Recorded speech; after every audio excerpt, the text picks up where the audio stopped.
Olá, graça e paz, tudo bom com você? Estamos aqui de volta para trazermos mais um estudo bíblico, um assunto bíblico, conforme a visão da Confissão de Fé de Westminster. Hoje nós vamos estudar o capítulo 34 da Confissão de Fé, que trata a respeito do casamento e do divórcio, o matrimônio e o divórcio. É o que este capítulo 34 da Confissão de Fé aborda. E a Confissão de Fé trata desse assunto dizendo assim: o casamento deve ser entre um homem e uma mulher. Então, o que é que a gente aprende dessa declaração? A gente aprende que a Confissão de Fé, com base na Bíblia, condena o homossexualismo, que é a relação sexual entre pessoas do mesmo sexo. Pode ser dois homens, pode ser duas mulheres. Essa relação é condenada pela Escritura a ponto de ser chamada de abominação, torpeza e merecer a pena de morte. É o que está na Bíblia. Então, por exemplo, Levítico capítulo 18 e o verso 22 diz: com homem não te deitarás como se fosse mulher. É abominação. Então é a primeira passagem que nós encontramos na Bíblia condenando a prática homossexual, chamando essa prática de abominação. Também Levítico capítulo 20 e o verso 13 diz: se também um homem se deitar com outro homem, como se fosse mulher, ambos praticaram coisa abominável, serão mortos, o seu sangue cairá sobre eles. Né?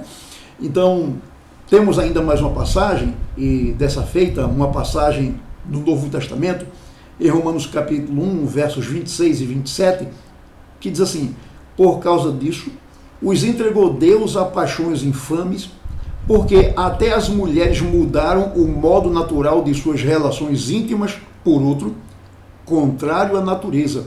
Semelhantemente, os homens também, deixando o contato natural da mulher, se inflamaram mutuamente em sua sensualidade, cometendo torpeza, homens com homens, e recebendo em si mesmos a merecida punição do seu erro.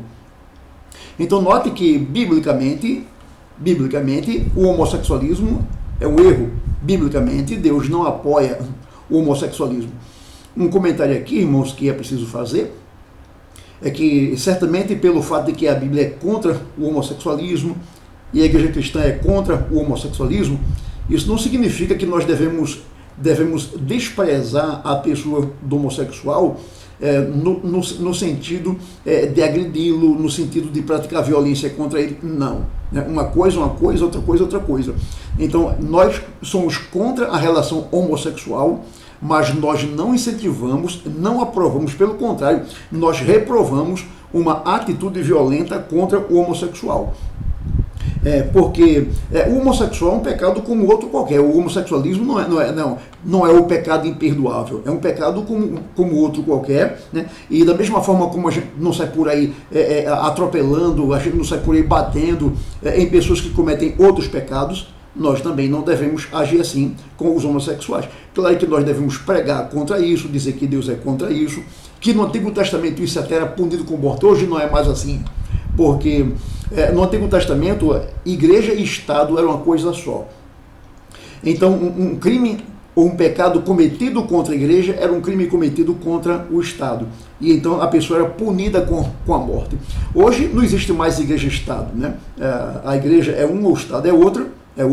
E então a igreja, o que a igreja faz se algum membro da igreja se declarar homossexual, o que a igreja faz é disciplinar esse irmão, mas a igreja não mata, a igreja não vai matar o irmão, né? A igreja vai apenas disciplinar, afastá-lo da comunhão da igreja. Então, veja que nessa passagem que a gente acabou de ler de Romanos, diz que, aí menciona aqui, né, o homossexualismo feminino e o masculino, aqui está os dois, né? Começa dizendo: as mulheres mudaram o modo natural de suas relações íntimas por outro. Qual é o modo natural da relação sexual de uma mulher? O modo natural é a mulher se relacionar com um homem. Aí ela mudou isso para quê? Mudou isso para se relacionar com outra mulher, com pessoa do outro sexo.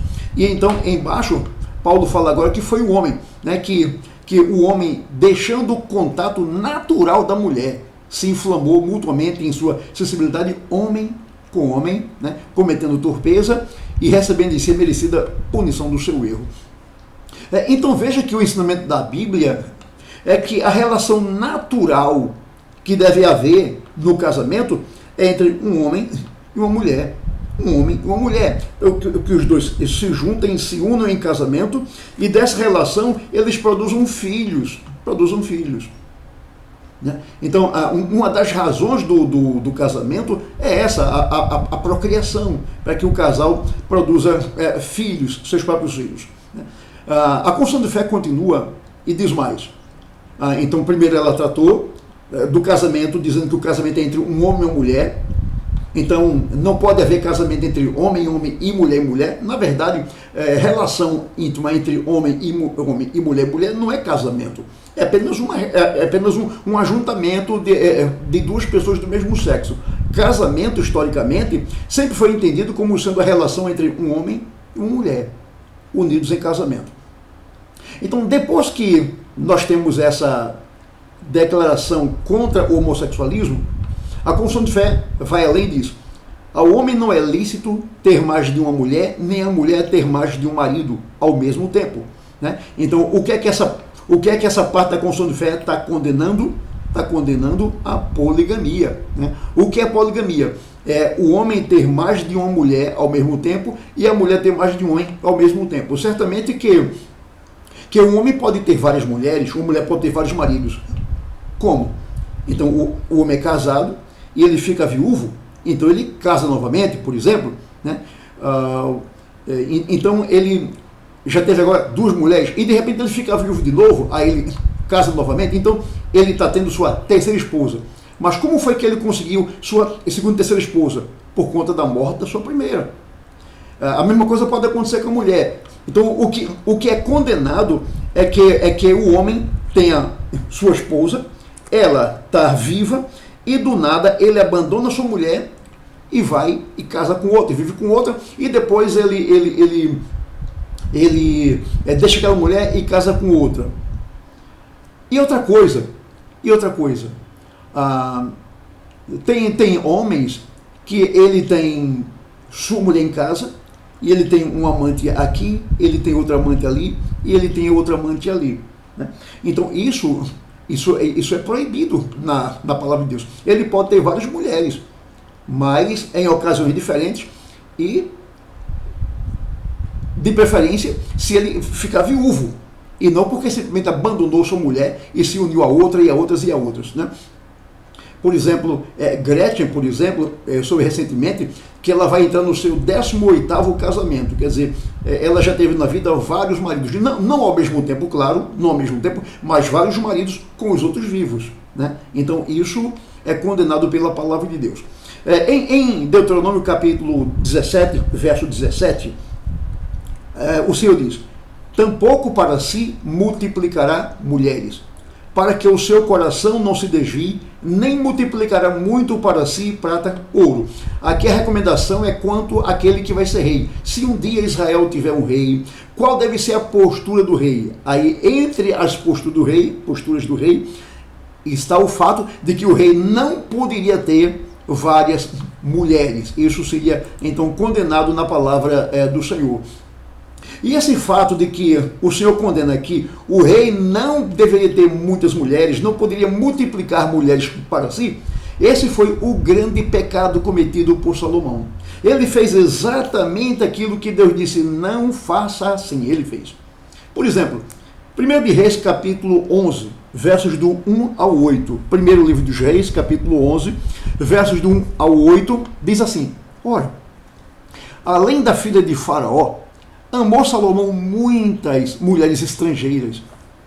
Aí cita aqui algumas mulheres: moabitas, amonitas, edomitas, sidônias e etéias. Veja o resultado: mulheres das nações de que havia o Senhor dito aos filhos de Israel: não caseis com ela, com elas, nem casem elas convosco, pois vos perverteriam o coração para seguirdes os seus deuses. Então, o resultado que aconteceria se o rei casasse com muitas mulheres e mulheres de nações estrangeiras, o resultado seria que elas desviariam ou perverteriam o coração do rei. Aí veja bem, aí continua o texto. A estas se apegou Salomão pelo amor. Tinha 700 mulheres, princesas e 300 concubinas. E suas mulheres, veja o resultado aí, e as mulheres lhe perverteram o coração. Sendo já velho, suas mulheres lhe perverteram o coração para seguir outros deuses. E o seu coração não era de todo fiel para com o Senhor seu Deus, como fora o de Davi seu pai. Salomão seguiu a Astarote, deusa dos Sidônios, e a Milcom, a abominação dos Amonitas.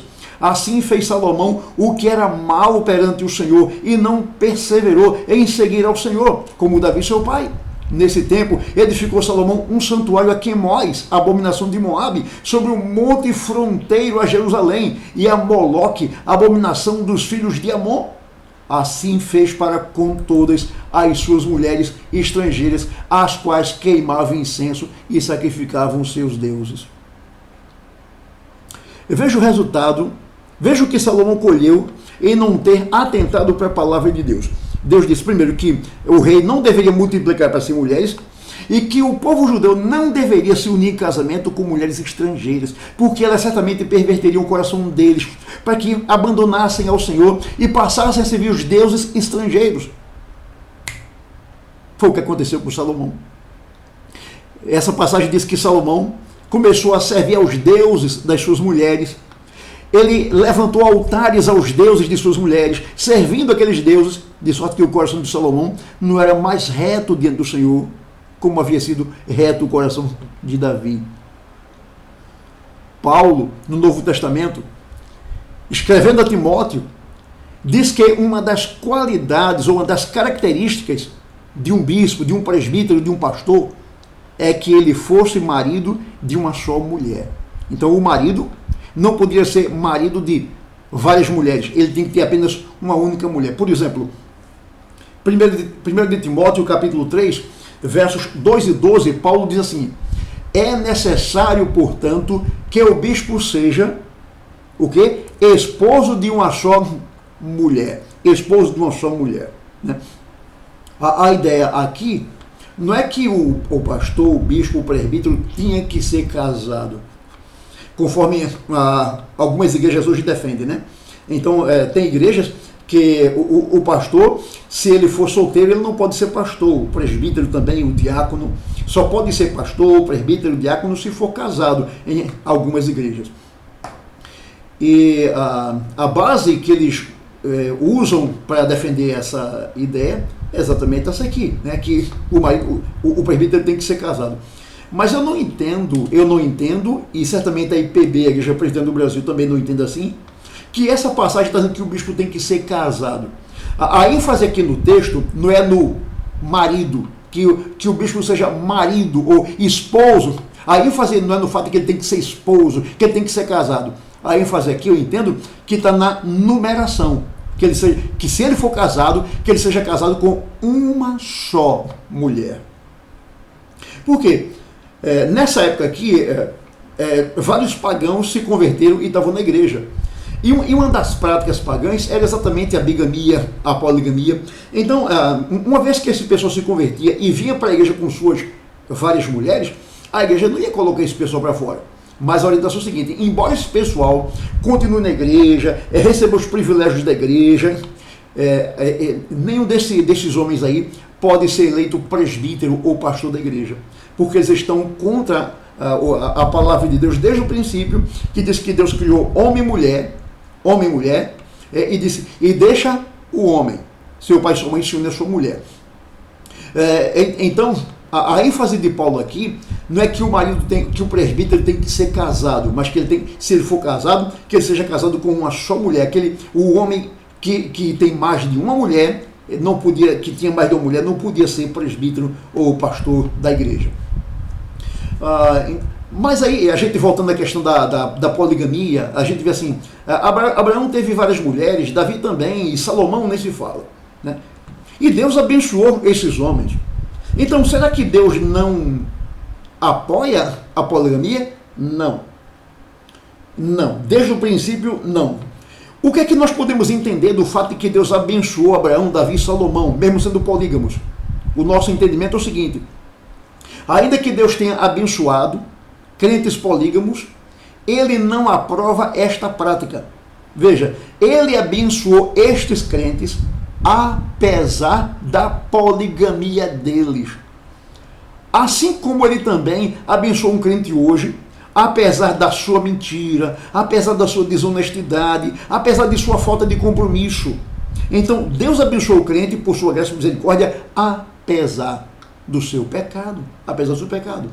Mas o ideal de Deus para o casamento sempre foi a monogamia, ou seja, o ideal de Deus para o casamento sempre foi um homem e uma mulher unidos em casamento. Esse é o ideal de Deus, o ideal de Deus.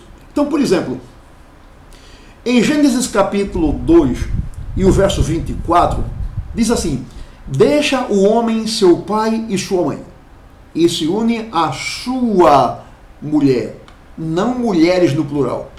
E em 1 Coríntios capítulo 4, verso 2, Paulo diz: cada um homem tenha a sua própria mulher e cada uma o seu próprio marido. Sempre no singular, irmãos. Sempre no singular. Então cada homem no singular tenha sua esposa no singular e cada mulher no singular tenha seu próprio marido. Então, desde o princípio, o ideal bíblico é da monogamia. É que o homem tenha uma mulher, ele, repito o que eu disse lá no começo, ele pode ter até mais de uma mulher, mas desde que não seja ao mesmo tempo. Ele perdeu uma mulher porque morreu, ou porque simplesmente a mulher foi embora de casa, aí ele casa de novo. O que não pode é ele, do nada, abandonar a mulher e casar com outra, e muito menos o que não pode é ele ter a sua mulher em casa, a assim chamada matriz, a principal, a esposa, né, a mãe dos seus filhos, e ter uma amante no trabalho, ter um amante na faculdade, ter um amante não sei aonde. Aí a Bíblia condena isso. Então o homem tem que ser marido de uma só mulher e a mulher esposa de um só marido. A Confissão de Fé diz mais: é dever dos cristãos casar somente no Senhor. Porém, os que professam a verdadeira religião, portanto, né, deixa eu ler de novo, é dever dos cristãos casar somente no Senhor. Portanto, os que professam a verdadeira religião reformada não devem casar-se com infiéis, papistas ou outros idólatras, nem devem os piedosos prender-se a um jugo desigual, casando-se com os que são notoriamente ímpios em sua vida ou que mantenham heresias perniciosas. Então, o que é que temos aqui? Primeiro, a Confissão de Fé com base na Bíblia reprova o homossexualismo. Depois reprova a poligamia e agora está reprovando o casamento misto. O que é casamento misto? É o casamento de um crente com um incrédulo. Aí você diz, então quer dizer que eu sou uma mulher casada e meu marido não é crente, então eu tenho um casamento misto? A pergunta é, você quando casou com o seu marido, você já era crente? Quando casou com ele? Ou você, quando se converteu, já era casada com ele? Se você já era casada com ele quando se converteu, então isso não é casamento misto. Geralmente nós definimos casamento misto como o casamento quando uma pessoa crente, ela já é crente e se casa com uma pessoa que não é crente. Aí isso é casamento misto. E entendemos que isso é contrário à palavra do Senhor. Nessa passagem que lemos, desse parágrafo que lemos da Confissão de Fé, diz que o crente, sobretudo o crente reformado, não deve casar-se com infiéis, papistas, outros idólatras. Ou seja, um crente não pode casar-se com quem não seja crente. E mais ainda, se o crente é reformado, procure uma parceira reformada. Se você, meu jovem, você, meu irmão, é um crente reformado, procure uma moça reformada.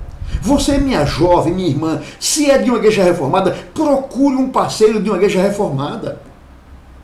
Porque mesmo sendo dois crentes, vai haver problema. Por exemplo, você é presbiteriano ou presbiteriana, e você crê no batismo infantil, você crê na predestinação, por exemplo.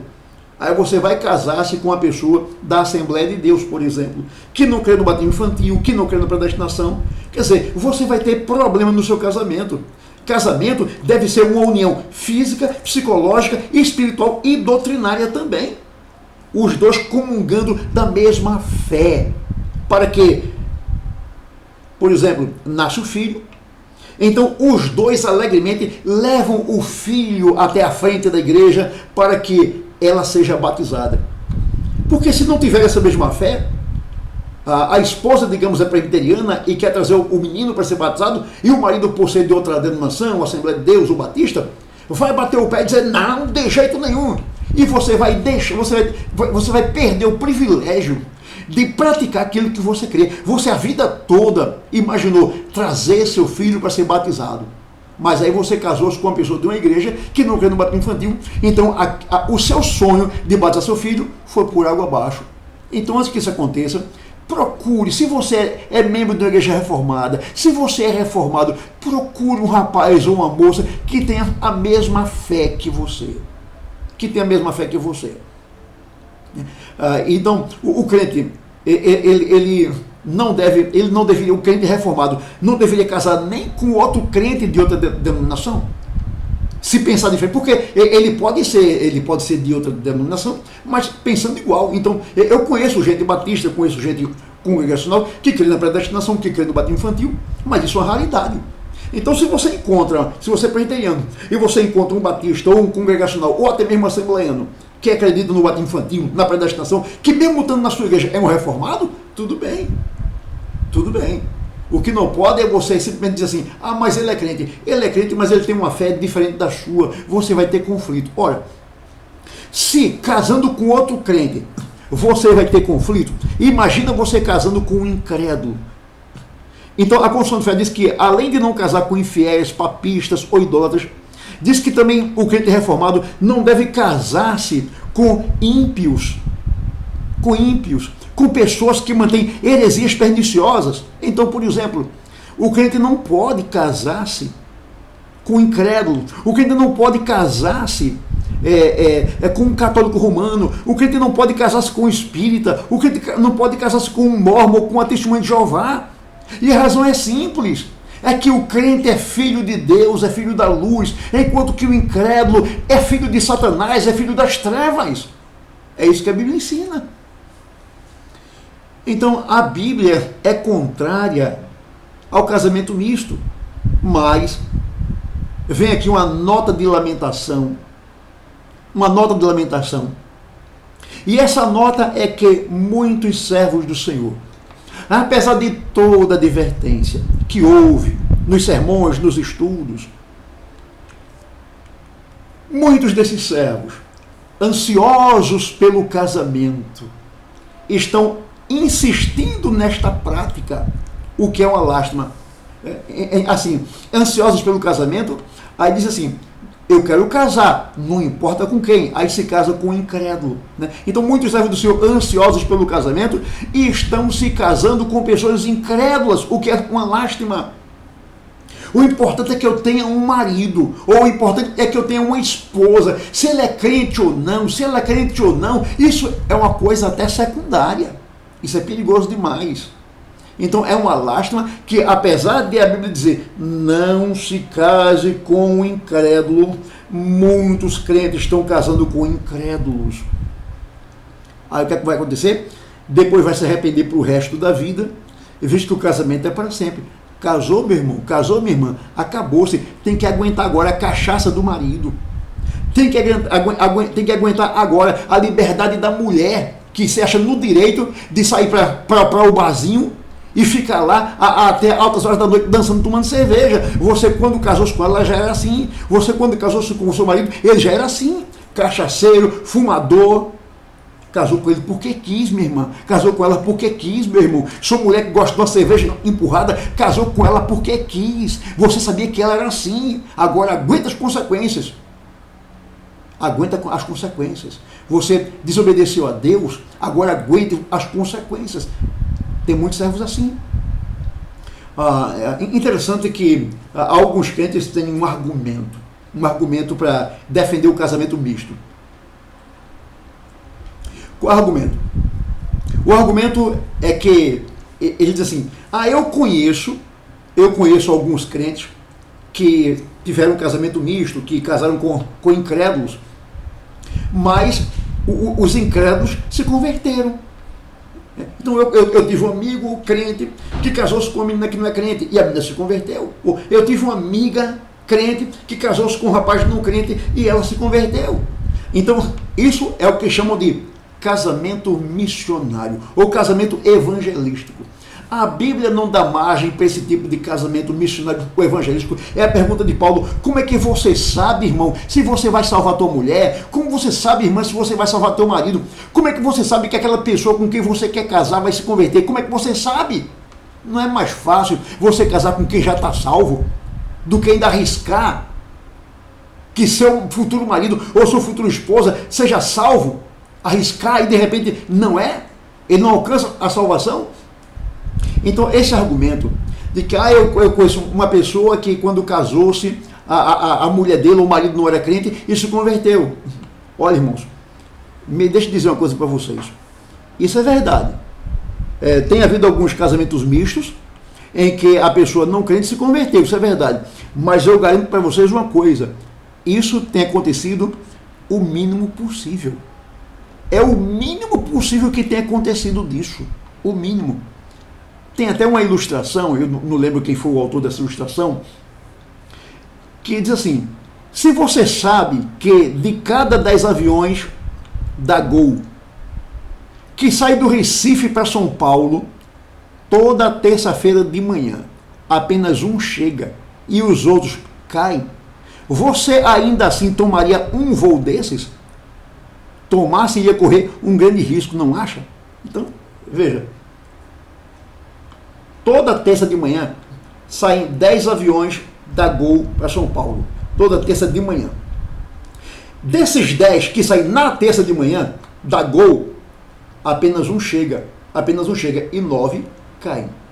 Você arriscaria pegar um avião desse da Gol na terça de manhã para ir para São Paulo? Acho difícil. Então, trazendo isso para o casamento, afirmamos que é a mesma coisa com o casamento misto, pois apenas alguns poucos incrédulos seguem a religião do crente. Via de regra, a grande maioria continua na mesma situação e em muitos casos, como aconteceu com Salomão, em muitos casos o incrédulo desvia o crente dos caminhos do Senhor. Esta tem sido a experiência de todo pastor com membros de sua igreja que casam com incrédulos. Pastores têm visto irmãos se desviarem, jovens, moças se desviarem depois que casaram com incrédulos. Essa é a nossa experiência. Então não vá por esse caminho de, eu conheço fulano que se casou com incrédulo e ele se converteu. Isso tem acontecido o mínimo possível. Não vá por esse caminho. Se você conhece alguém que está indo nesse caminho, aconselhe, oriente, para que não vá nesse caminho, porque é perigoso. Eu quero citar aqui algumas passagens onde a gente supõe que falam contra o casamento misto.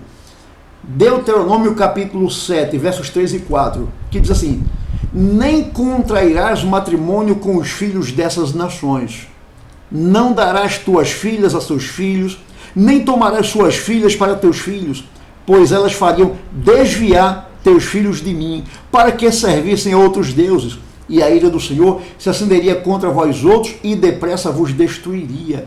A proibição aqui é o seguinte: quem é judeu não pode casar-se com quem não é judeu. Porque o judeu serve ao Deus criador do céu e da terra, e as outras nações servem a ídolos, a deuses falsos. Então, se o judeu casar com uma pessoa que não é judeu, aquele que não é judeu vai desviar o coração do judeu para adorar outros deuses. Foi o que aconteceu com Salomão, irmãos. As mulheres incrédulas pagãs desviaram o coração de Salomão de servir a Deus, e Salomão passou a servir os deuses delas.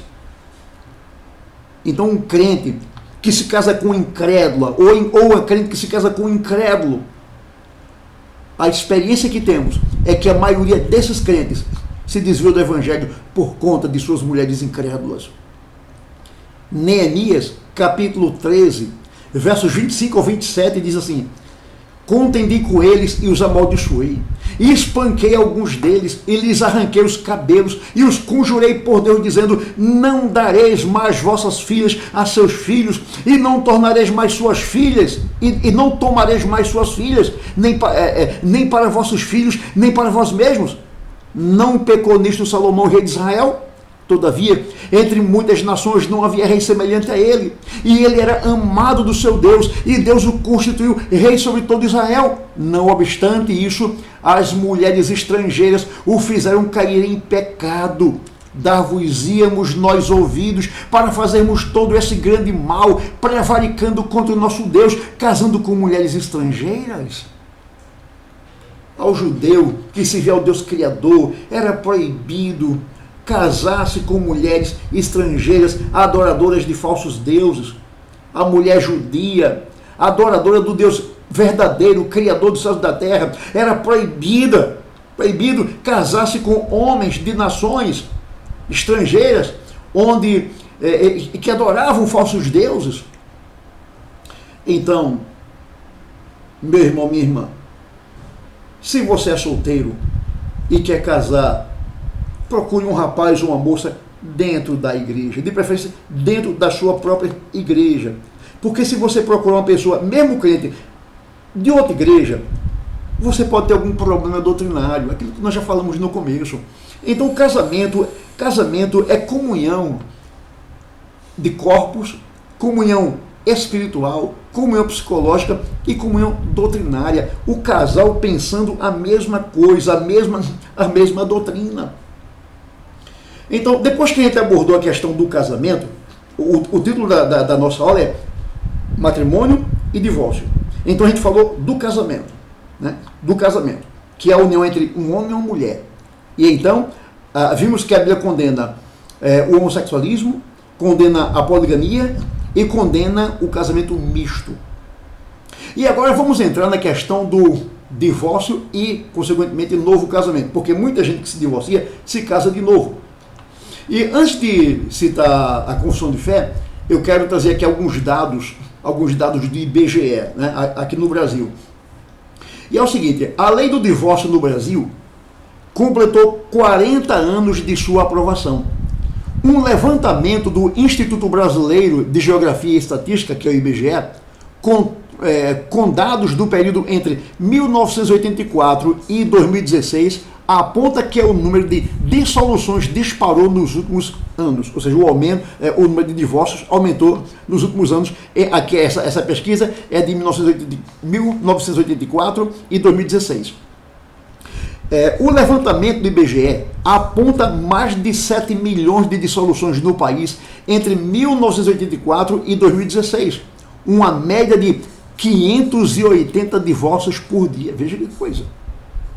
Então tem gente mais se divorciando do que se casando. 580 divórcios por dia.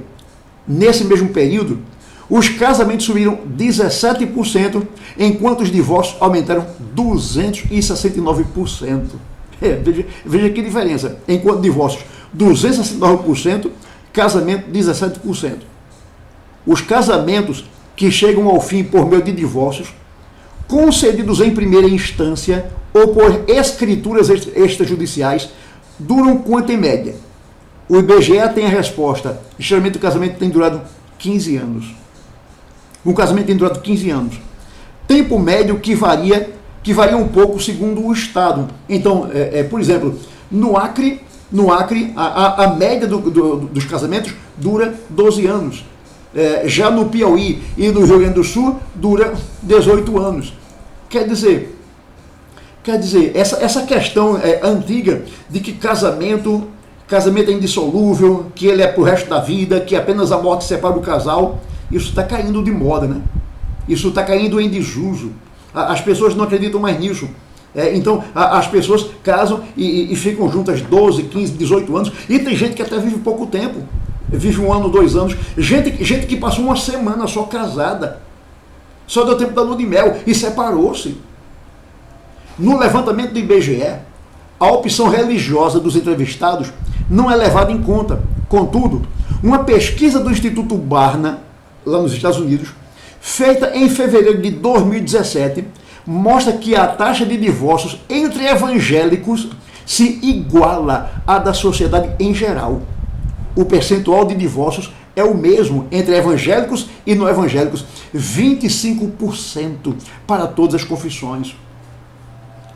Então veja, você tem incrédulos que se divorciam, tem crentes que se divorciam, 25% para cada lado. Quer dizer, a taxa é igual. Quer dizer, do jeito que é o mundo, está sendo a igreja. Do jeito que é o incrédulo, está sendo o crente. O mesmo pecado do incrédulo é agora também o pecado do crente. Ou seja, não há mudança significativa entre evangélicos, católicos e membros de outras religiões, não. Então, o crente vai no mesmo barco dos incrédulos. O incrédulo se divorcia, o crente se divorcia.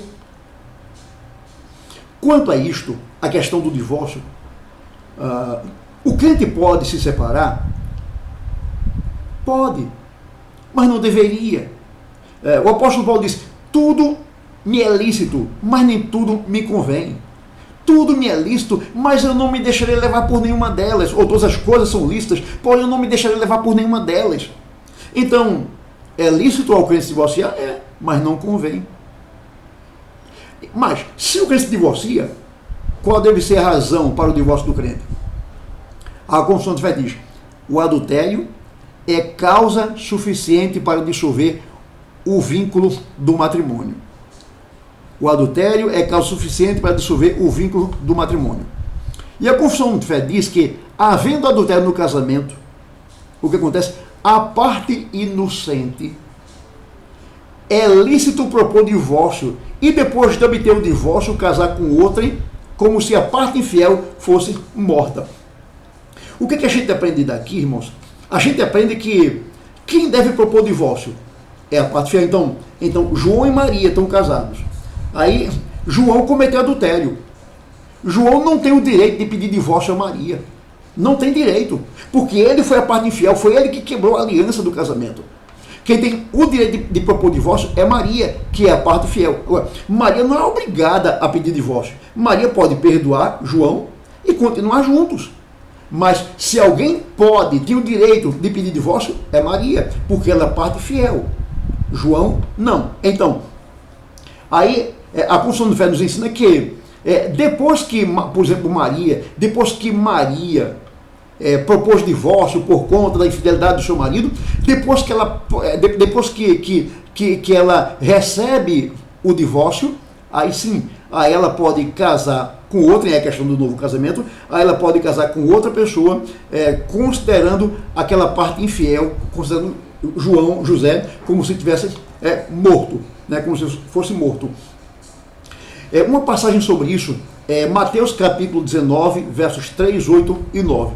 Respondeu-lhe Jesus, por causa da dureza do vosso coração, é que Moisés vos permitiu repudiar a vossa mulher. Entretanto, não foi assim desde o princípio. Eu, porém, vos digo, quem repudiar sua mulher, não sendo por causa de relações sexuais ilícitas, e casar com outra, comete adultério, e o que casar com a repudiada, comete adultério. Que texto duro, hein? Texto forte, esse de Jesus. Aquele que, o marido que chegar para sua mulher e disse assim, eu não quero mais viver com você, sem que ela tenha cometido adultério, ele pode até se separar. Aí eu não quero mais, aí divorciou. Pode até acontecer. Mas veja o que é que Jesus diz. Visto que não houve adultério no casamento, se o marido que propôs divórcio conseguiu o divórcio e mais tarde ele casasse com outra pessoa, Jesus diz, ele comete adultério. E aquele que casasse com a repudiada também comete adultério. É um texto muito forte, irmãos. Casamento é mais sério do que a gente imagina. Então a Bíblia ensina que o divórcio, para ser legal, tem que ter adultério. Se não tiver, não pode haver divórcio. E ainda que haja divórcio, não pode haver outro casamento. Porque não houve infidelidade e as partes estão vivas. Então, o marido que pediu divórcio, se casar com outra mulher, ele comete adultério, e a mulher que foi divorciada, que foi abandonada, se casar com outro homem, também comete adultério. Agora, eu entendo que o divórcio não é um pecado imperdoável, ele não é o maior pecado do mundo. Então, o que é que eu entendo? Você se divorciou, o homem ou a mulher se divorciou de forma ilegal, sem que houvesse infidelidade. Se o homem ou a mulher se arrepender do Senhor, eu sei que eu pequei contra o Senhor, me divorciando da minha mulher ou do meu marido, né? E eu sei que o que eu fiz não foi certo, foi até contra a tua palavra, mas perdoa os meus pecados, perdoa, e me ajuda a encontrar uma outra pessoa e a ter um novo casamento com ela. Aí me ajuda para que esse novo casamento seja pro resto da vida. Então, se a pessoa faz isso, ela se quebranta perante Deus, se ela se humilha perante Deus, se ela se arrepende, Deus perdoa o seu pecado e permita até que ela tenha um novo casamento e que ela leve esse segundo casamento a sério. A sério.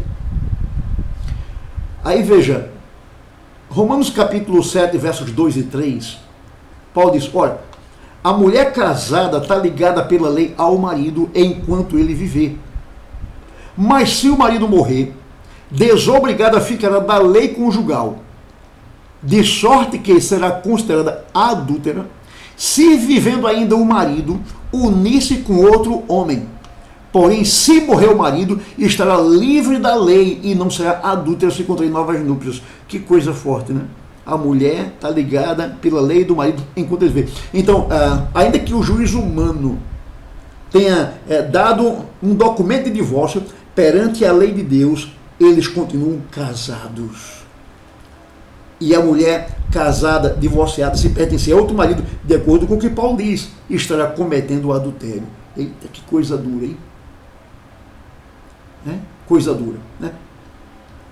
Caso haja separação sem que tenha havido adultério, não deveria haver novo casamento. Separou-se? Então fique solteiro.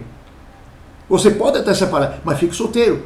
Essas passagens que a gente está lendo aqui são duras. Elas até permitem o divórcio, mas elas não permitem um novo casamento, né? Porque não houve infidelidade, não houve infidelidade no casamento. 1 Coríntios capítulo 7, versos 9 e 10. Paulo diz, ora, aos casados ordeno, não eu, mas o Senhor, que a mulher não se separe do marido. Se, porém, vier a separar-se, que não se case, ou que se reconcilie com o seu marido, e que o marido não se aparte de sua mulher. Casamento pro resto da vida. Você pode separar. Quer casar de novo? Case novamente com sua esposa, com seu marido. Casa de novo com ele ou com ela. É o que Paulo diz aqui, né? Que a mulher não se separe do marido. Se, porém, ela vier a separar-se, que não se case ou que se reconcilie com o marido. Então, João e Maria se separaram. João e Maria se separaram. Então, eles não têm liberdade de casar de novo. Quer casar de novo? Eles se reconciliam. Veja que a ética bíblica do divórcio, do casamento do divórcio, é diferente da ética do mundo sobre casamento. O mundo vê o casamento como sendo um jogo de loteria, um joguinho da sorte, mas a Bíblia não vê o casamento assim. Agora veja, além do adultério, que dá permissão para que haja o divórcio, a Confissão de Fé coloca também o abandono do lar como causa para o divórcio, né? Quanto a isto, a Confissão de Fé diz, a não ser que haja, ou seja, não teve adultério, mas a não ser que haja uma deserção tão obstinada que não possa ser remediada nem pela igreja nem pelo magistrado civil. Ou seja, João e Maria, não houve adultério entre João e Maria, né? Não houve adultério de nenhuma das partes. Mas o que acontece? João foi embora de casa. Então, não teve adultério, mas João abandonou lá. Aí o pastor falou com João, o juiz falou com João, um advogado falou com João, e não teve acordo. João disse, eu não quero mais voltar para Maria, e foi embora. Então o que acontece? Maria, que ficou em casa, que foi abandonada, a ela é lícito propor divórcio. pois o casamento tornou-se sem sentido. Não tem mais casamento, o marido foi embora. É como se quem foi embora estivesse morto. É como se João tivesse morto. João foi embora de casa. É como se ele saísse daqui dentro de um caixão para o cemitério. E agora eu estou livre para casar novamente. Ele foi embora. Ela não adulterou, mas ele foi embora. Então, o divórcio vai oficializar o que já existe. Não tem mais casamento. O marido foi embora. Então a mulher, ela vai e oficializa o divórcio. Infelizmente, irmãos, tem muita gente, inclusive crentes, que está se divorciando por qualquer motivo. Lá em Mateus capítulo 19, que trata sobre o divórcio, a pergunta dos judeus foi essa: é lícito o homem divorciar-se de sua mulher por qualquer motivo? E hoje tem, né? Hoje os homens se divorciam, e as mulheres também, por qualquer motivo. Inclusive na igreja, homens e mulheres se divorciando por qualquer motivo e se casando de novo. Isso está errado, biblicamente falando. Está errado. Biblicamente falando, está errado. Se não houve divórcio, ou se não houve adultério, ou se não houve abandono do lar, não pode haver divórcio, e muito menos novo casamento. Uma observação que a Constituição de Fé faz aqui é a seguinte: olha, o novo casamento só pode acontecer depois do divórcio legal. Veja que coisa. O novo casamento só pode acontecer depois do divórcio legal. O que é isso? Isso aqui é importante, sabe por quê? Porque as pessoas, inclusive crentes, eu não falo nem dos incrédulos, porque os incrédulos não conhecem a Bíblia, não têm temor de Deus. Eu falo de crentes, de gente que é membro de igreja cristã. Crentes que estão se divorciando apenas física, emocional e geograficamente. Ou seja, então João abandonou Maria. Então ele não tem mais nenhuma relação com Maria, nem física, nem emocional e nem geograficamente. Ele está noutra casa, inclusive. Mas eles não estão separados legalmente. Não há um documento legal indicando que eles se separaram. E o que está acontecendo? Mesmo não havendo esse documento legal, João já está morando com outra mulher e Maria já está morando com outro homem. Isso é pecado contra Deus, isso é adultério. Porque estão separados geográfica, física e emocionalmente, mas não estão separados legalmente. Não tem nenhum documento indicando que eles se separaram. Então na igreja tem assim. Então o homem vai separar de sua mulher, apenas sai de casa: eu não quero mais viver com você, e já vai morar com outra, já está namorando com outra. A mulher não quer mais ficar com o marido e já está namorando com outro, sem que haja um divórcio legal. Essa atitude é carnal e pecaminosa. É preciso a legalização do divórcio para que a pessoa se junte a outro parceiro. Sobre o divórcio, uma passagem que todo homem, e nesse caso aqui todo crente, toda mulher deveria conhecer, é Malaquias capítulo 2:16, que diz: porque o Senhor Deus de Israel diz que odeia o repúdio. Meu irmão, minha irmã, Deus odeia o divórcio. Deus odeia o repúdio. Coloque isso na sua mente, aprenda isso. Eu quero concluir essa nossa aula dizendo: nenhum crente deveria se divorciar. Todos deveriam investir mais no seu casamento. E o divórcio deveria ser considerado como uma possibilidade bem remota, quase inexistente.